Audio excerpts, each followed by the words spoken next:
കിടന്നോളൂ. അപ്പം അത് നമുക്ക് അങ്ങ് ഫിക്സ് ചെയ്ത് കൊടുക്കാം. അങ്ങനെ നമ്മുടെ ഇൻവിസിബിൾ മാല ഇവിടെ റെഡി ആയിട്ടിരിക്കുകയാണ്. നല്ല ഭംഗിയാണ് കാണാനായിട്ട്. വളരെ ട്രെൻഡിങ് ആയിട്ടുള്ളൊരു മാലയാണിത്. അപ്പോൾ ഇത് നമ്മുടെ കഴുത്തിലേക്ക് ഇടുമ്പോൾ എൻ്റെ മാല കിടക്കുന്ന കാരണം കാണാൻ പറ്റത്തില്ല. ഇതുപോലെ കിടക്കും, കണ്ടോ?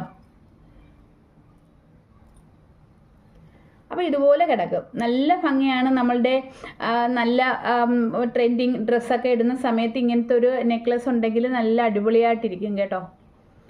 ഓക്കെ അപ്പോൾ ഈ ഒരു മാലയുടെ മേക്കിംഗ് നിങ്ങൾക്ക് ഇഷ്ടമായെന്നാണ് വിചാരിക്കുന്നത്. ഇഷ്ടമായെങ്കിൽ ലൈക്ക് ചെയ്യുക, കമൻറ്റ് ചെയ്യുക. അപ്പം ഈ ചാനൽ നിങ്ങൾ ഇതുവരെ സബ്സ്ക്രൈബ് ചെയ്തിട്ടില്ലെങ്കിൽ തീർച്ചയായും സബ്സ്ക്രൈബ് ചെയ്യുക. അപ്പോൾ നമുക്കിനി അടുത്തൊരു പുതിയ വീഡിയോയിൽ കാണാം.